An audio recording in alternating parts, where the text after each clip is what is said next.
एक शाम प्राची टीवी पर सीरियल देख रही होती है। तभी उसकी सास वहाँ आती है। अरे सीरियल में तो ऐसे मग्न है जैसे आज रात का खाना पड़ोसी आकर बनाएंगे। मुझे पता ही नहीं था आपने अपने बेटे की शादी पड़ोस में भी की हुई है। हैं? मतलब?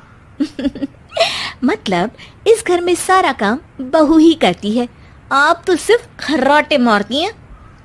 अच्छा जी, फिलहाल तो तुम आराम फरमा रही हो, चलो जाओ, ये मेरे टीवी देखने का समय है। आहा, इसीलिए मुझे भगाया जा रहा है। सॉरी, अब तो बिल्कुल नहीं जाऊंगी। प्राची की इस बात पर दोनों सास बहू के बीच टीवी रिमोट के पीछे बच्चों जैसे छीना झपटी शुरू हो जाती है, जिसके बीच श्लोक भी काम से घर वापस आ जाता है। आज मेरी चूहे बिल्ली की जोड़ी किस बात पर झगड़ रही है? अरे तेरे बीवी मुझे टीवी ही नहीं देखने दे रही। अरे तुम्हारी मम्मी मुझे खाना बनाने के लिए फोर्स कर रही है। अरे वाह, ऐसे बेतुके रीजन पर तो बच्चे भी झगड़ा नहीं करते। अरे मुझे कुछ मत बोल, सब इसने ही शुरू किया है। हाँ हाँ, जैसे आप तो बहुत दूध की धूली है ना। अरे बस, दोनों चुप। प्राची जाओ, खाने की तैयारी करो। और माँ तुम छोड़ो, तुम्हें क्या बोलूं, शांति से अपना सीरियल देखो, मुझे दोबारा लड़ने की आवाज सुनाई नहीं देनी चाहिए। ऐसा बोलकर श्लोक वहां से चला जाता है, जिसके पीछे पीछे प्राची भी कुछ न कुछ बड़बड़ाते हुए रसोई में चली जाती है। हाँ हाँ, सासू जी को तो कुछ बोलेंगे ही नहीं, बस मुझ पर ही हुक्म चलता है, खाना बनाओ, जैसे मैं इनके घर में खाना बनाने के लिए आई हूँ। इसी तरह शाम बीतती है और रात को श्लोक और प्राची की सास खाना खाकर सोने चले जाते हैं, लेकिन प्राची गुस्से में कुछ खाए बिना काम में ही लगी रहती है। इस घर में किसी को घंटा फिक्र नहीं पड़ता, मैं खाऊं या भूखी रहूं। प्राची कुछ देर के लिए रसोई से बाहर जाती है और जैसे ही वापस आती है तो वहां दूध का भरा ग्लास देखकर हैरान रह जाती है। फिक्र पूरी है, बस दिखाना नहीं है। प्राची दूध पीकर सोने चली जाती है और अगली सुबह एक बार फिर सास बहू का कार्टून नेटवर्क स्टार्ट हो जाता है। ये तुमने ही किया है। अरे अजीब जबरदस्ती है, मैं बोल रही हूँ मैंने कुछ नहीं किया। दोनों ने मिलकर पूरे घर को पागल खाना बनाया हुआ है। यहाँ कोई नॉर्मल इंसान तो रह ही नहीं सकता, इसीलिए अब पड़ोसी क्या रिश्तेदार भी घर आने से कतराते हैं। और सुन बेटे, तू भी चंगा, तेरी माँ भी चंगी, तेरी बीवी भी चंगी, रिश्तेदार।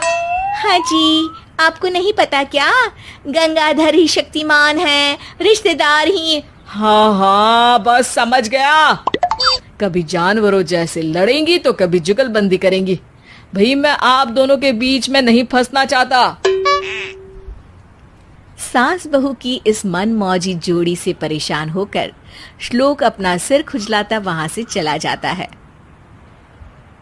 चलो अब मैं भी कीर्तन में जा रही हूँ।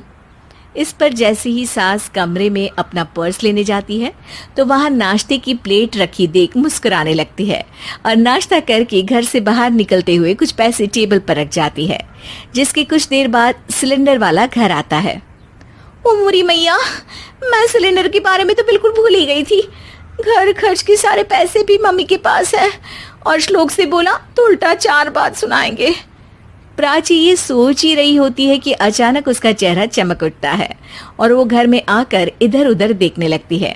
तभी उसकी नजर टेबल पर रखे पैसों पर पड़ती है, जिन्हें वो सिलेंडर वाले को दे देती है। ये सब श्लोक देख लेता है। अच्छा बेटे, इतना बड़ा घोटाला, सबके सामने मैं तेरी दुश्मन और पीठ पीछे तेरी मेरी यारी। इस पर श्लोक एक प्लान बनाता है और शाम को सब एक साथ बैठे होने पर बोलने लगता है। माँ, तुम दोनों की बहुत लड़ाई होती है, इसलिए मैं सोच रहा हूँ कि प्राची को उसके घर छोड़ाऊं, इससे वो भी खुश रहेगी और तुम भी। अचानक श्लोक की ये बात सुनकर सास बहू शौक से उसकी तरफ देखती हैं। अरे ऐसे कैसे घर छोड़ाओगे, मुझे कहीं नहीं जाना। अरे तुमने बोला नहीं पर मैंने सुन लिया, तुम्हें मम्मी के साथ रहना अच्छा नहीं लगता, मुझे पता है। अरे वो, अरे जब बहू खुद कुछ काम बोले तो वो तुझे सुनता नहीं, और अब जो इसने बोला ही नहीं वो तू समझ गया। जब उसे नहीं जाना तो फिर जबरदस्ती क्यों कर रहा है? अच्छा, फिर आपको मौसी के घर छोड़ाता हूँ, बस अब आप दोनों एक घर में एक छत के नीचे नहीं रह सकती। मैं इस टॉम एंड जेरी की जोड़ी को और नहीं झेल सकता। है? ऐसे कैसे नहीं रह सकते? तुम्हें इतनी दिक्कत है तो तुम्हारा बोरिया बिस्तर पैक कर देती हूँ, लेकिन मम्मी जी कहीं नहीं जाएंगी। बिल्कुल यही सुनना था मुझे। अगर दोनों में इतना ही प्यार है फिर हर वक्त ये लड़ाई का नाटक क्यों करती हो? देखा मैंने कैसे माँ किचन में दूध रखती है और तुम उनके लिए कमरे में नाश्ता रखती हो, और कैसे वो पहले ही तुम्हारी दिक्कत समझकर घर में पैसे रखकर बाहर जाती है। अरे भाई, इतना ड्रामा तो डेली सोप में भी नहीं होता जितना तुम दोनों ने इस घर में फैलाया हुआ है। तू हमें टॉम एंड जेरी बोलता है ना, तो याद कर वो दोनों भी एक दूसरे को बाहर वालों की बुरी नजर से बचाने के लिए हमेशा सबके सामने लड़ते थे, लेकिन अकेले में दिक्कत के समय मदद भी तो करते थे।